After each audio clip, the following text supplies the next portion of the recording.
out in Silicon Valley. Rental prices, they are skyrocketing thanks to the tech boom. Shira Ovide, she has the story. These are some seriously steep New York City type prices. Give us a feel for the range we're talking about. Yeah, you're right. I mean, New York City is still the most expensive rental market in the country, as those of you in New York can attest. But San Francisco is number 2 now. The average rental cost in the San Francisco area, which includes the city and 2 adjacent counties, is almost $1,900 a month. That's up 5.9% from the first quarter a year ago.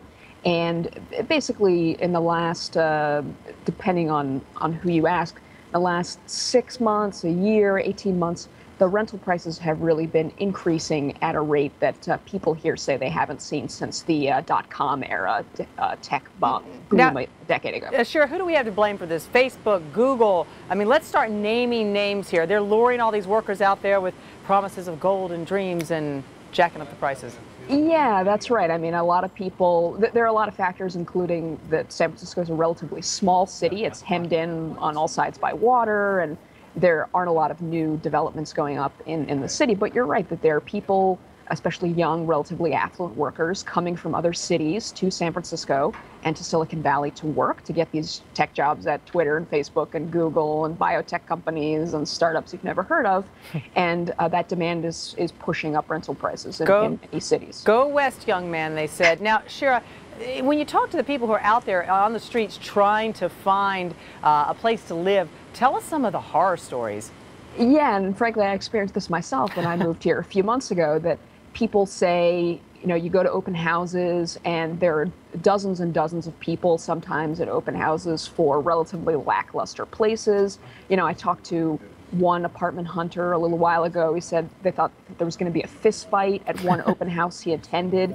It's not uncommon to have things like 15-minute public showings of apartments that are going on the block, on the market, which is pretty staggering for people. And the costs, as we said, are skyrocketing, you know, up 30 to 40% in some cases when the apartments are turning over. Look, Shira, I mean, you've covered tech for a long time. You know this firsthand yourself, but I think a little fist fight might be justified if it's a really good apartment. I mean, you got to stand for something, people in this world. You have to stand for something. Real estate's important.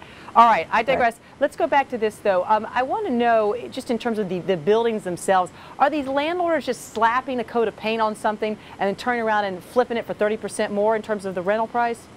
Yeah, in some cases, you know, there's a apartment broker quoted in my story this morning who said in some cases they're doing relatively minor upgrades, you know, new paint, maybe new appliances in the kitchen, that sort of thing, and then they can charge 30 to 40% more than the apartment fetched, you know, from the last tenant a year or two ago. So, yeah, in some cases the prices are pretty. And just very quickly, any of these companies do anything to help the workers find places? I mean, why doesn't Google just buy a bunch of apartment buildings and start putting people in there? They got the cash flow. Don't give them any ideas. They certainly have the money for it.